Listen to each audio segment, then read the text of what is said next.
Hi, I hope you guys are doing well. My name is Christopher.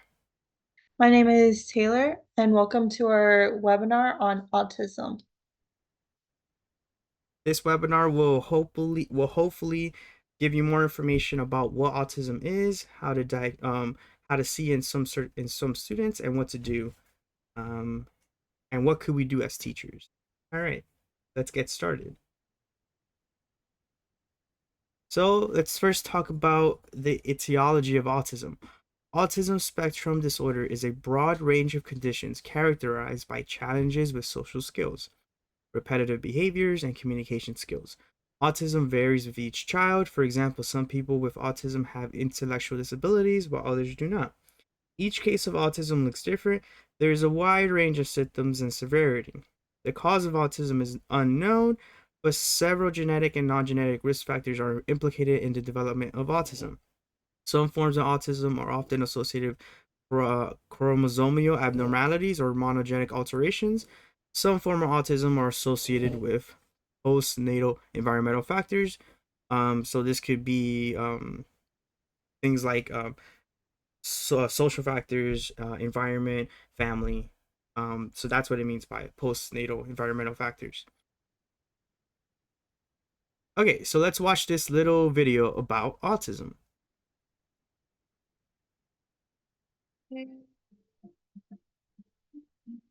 According to the Centers for Disease Control, autism affects an estimated 1 in 54 children in the United States. You've probably heard a lot of thoughts and ideas about autism, but here's an overview of what we know. Autism spectrum disorder, or ASD, is a neurodevelopmental disorder that affects a person's social and communication abilities. Persons with ASD also have areas of strong interest and sometimes have repetitive behavior and sensory sensitivities. Autism is sometimes associated with strengths in the areas of visual memory, music, art, math, and science. But each person with ASD is unique. Autism is a spectrum disorder and varies significantly from person to person. Some people with ASD may require significant support in their daily lives, while others may need less support, and some live entirely independently. Changes in brain development associated with autism begin during the prenatal period. These changes are associated with differences in genetics. It is possible to diagnose ASD when a child is between 18 and 24 months of age. Early behavioral intervention helps children with autism learn to communicate and socially interact and has a significant impact on long-term outcome. Support for learning social and communication skills can be helpful throughout adolescence and adulthood. People with autism sometimes have other conditions, such as higher rates of sleep disorders, ADHD, anxiety, depression, and gastrointestinal issues. Treating these co-occurring conditions can make a big difference. As adults, people on the autism spectrum can become employed and contribute in important ways to society. The world is a better place if the qualities of people who are neurodiverse are accepted and valued. The Duke Center for Autism and Brain Development provides state-of-the-art interdisciplinary clinical care, conducts cutting-edge research, trains the next generation of scientists, and advocates for public policies to help ensure people with autism reach their full potential. All right. So autism is broad. It ranges so much. You can have someone, like I mentioned before, you can have someone who is super intelligent. They could be a genius, but they have autism, or we can have someone who is low function who has autism. It's a broad range spectrum disorder, and we're gonna learn more about it. Um,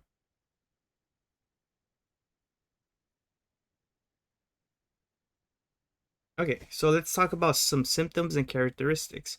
People with autism often have problems with social skills and communication. Some signs and symptoms of autism include infants who by 9 months of age do not respond to their name, infants who by 9 months of age do not show facial expressions of happiness or sadness, toddlers who by 12 months of age use few or no gestures, toddlers who by 15 months of age do not show interest with others, toddlers who by 16 months of age say single words, toddlers who by 36 months of age do not notice other children and join them in play, preschoolers who by 48 months of age do not pretend to be something else during play, preschoolers who by 60 months of age do not sing, dance, or act for you, children who around 6 years old struggle to engage with peers or prefer to play alone, children who avoid or do not keep eye contact. These are just some of the signs and symptoms you might see of children with autism. Autism is a lifelong condition. There is no cure. Early intervention is key. It's important that if you see any of these signs and symptoms or any of these characteristics, that you report it. That way, we could work on developing maybe an IEP or IFSP, depending on the age of the child. Early intervention is key. With appropriate treatment, children can succeed in school. Oh, I want to talk about some inclusionary practices. As teachers, we want to create an inclusive environment for children with autism. This involves implementing practices that support their unique needs and promote their participation in various settings. As a multidisciplinary team, we could develop and regularly update a child's individualized educational plan (IEP) with specific goals, accommodations, and support strategies tailored to each child's needs. Each child with autism is going to be different, so if there's ever going to be an IEP that's done, it's going to vary for each child. So no two children with autism are the same. And it's important to take that into account as teachers. As teachers, we can create learning plans that consider the strengths, interests, and challenges of each student. As teachers, we can implement strategies that focus on understanding and addressing the reasons behind challenging behaviors through positive reinforcement.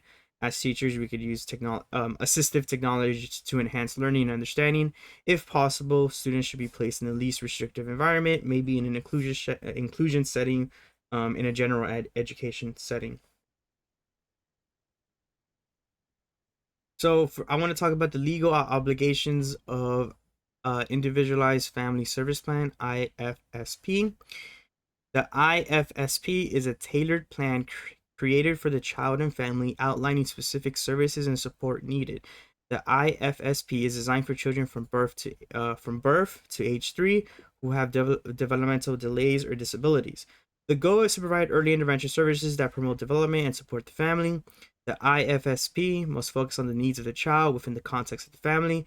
The IFSP must be a written document that includes the child's current levels of development, family information with consent. Of course, you can't do this document without consent. You need family consent, whether it's the parents or whoever the guardian is. You need family information with consent, including concerns, priorities, and resources, measurable outcomes or goals for the child and the family.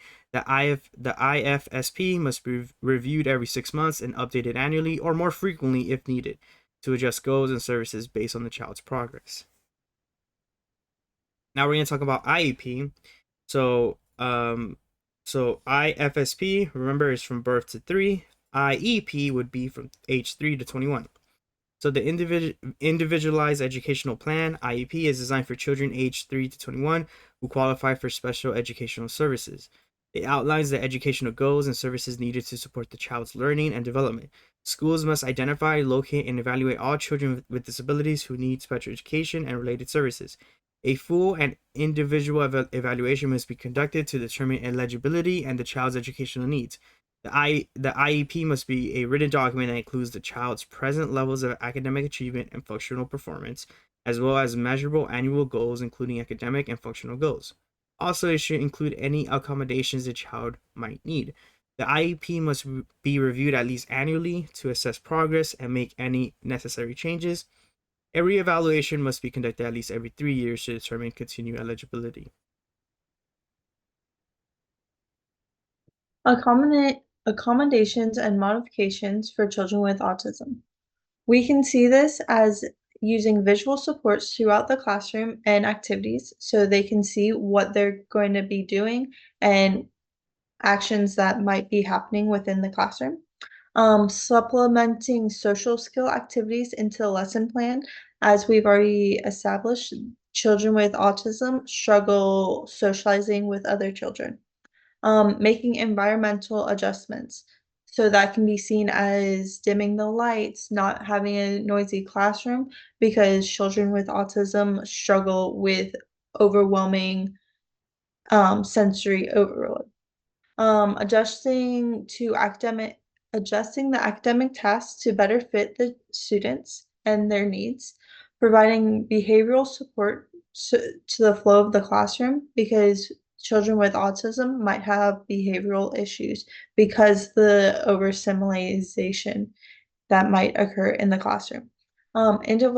Individualized support with the use of IEPs, 504 plans, and IFSPs.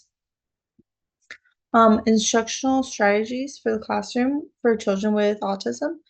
As we said, we can see this through structured environment. So having the classroom have predictable and structured routines, having visual aids throughout the classroom, and AAC devices, which will help the children communicate. This can be used for children that are nonverbal. This device helps them click a photo and it will speak for them or minimally use it for language skills. The teachers, we will use concise language, which means we will avoid ambiguous or figurative language because children with autism will struggle with these language um, compounds. They like things to be factual. Um, we can change the lesson plans to be sensory pleasant environments. So, as we said, lessening the light and the sounds in the classroom, using materials that won't cause sensory overload. We would also factor in special interests. So, this will increase the engagement and motivation of our students. Collaborating with other professionals will help our students by conferring with other professionals and engaging in webinars so we can be knowledgeable on the newest lesson plans and how to interact with children with autism. Resources that can be found in Miami-Dade County. The University of Miami Nova Southeastern University Center for Autism and Related Disabilities, the Dan Marino Foundation. So they use job training, employment opportunities, and community outreach for individuals with autism. Um, Florida International University has a program called Embrace Program that helps children with autism. The Miami Children Museum has events that are held for children with special needs, so it caters to their abilities. Autism Society of Miami, Parents of Autistic Children is another program that can help the parents that have children with autism. Dream Team Behavioral Services is another great resource that parents with autism can use to help with their behavioral issues. A demonstration of class adaptations that we might use in our classes if we have children with autism can be as pictured in this photo, a pouch that has the holes to be put in a 3-ring binder. You As we said, we can use photos to show what the schedule is for the classroom, and we can use little photos with Velcro on the back. And as that event happens, we can put it into the pouch, or if the schedule needs to be changed, we can represent it on this pouch. That is the end of our presentation. If you have any questions, please reach out to us to talk about the issue. Yeah, before we go, we just want to mention that I know it's a lot of information, but it's just important. The one thing to keep in mind is that if you do notice any signs and symptoms, document what you see and just maybe report it to the counselor or whoever the chain of command would be, and then a process will start. You're not on your own. There's always going to be a team around you. There's going to be special education teachers, psychologists who can come and help you. So you don't have to take everything on your own. Take your time. And remember, the whole point of this demonstration is just to recognize recognize this condition in students and provide a way for them to succeed in school. Um, And also keep in mind that, like I said before, every child is different. It's a spectrum. So just keep that in mind. And for some students, you may have to individualize teaching. But like my colleague mentioned, if you have any questions, please don't be afraid to reach out. So before we go, hope you guys enjoyed it. Would you like any last words, Taylor? No, I think we covered everything. All right. Take it easy, guys. Bye.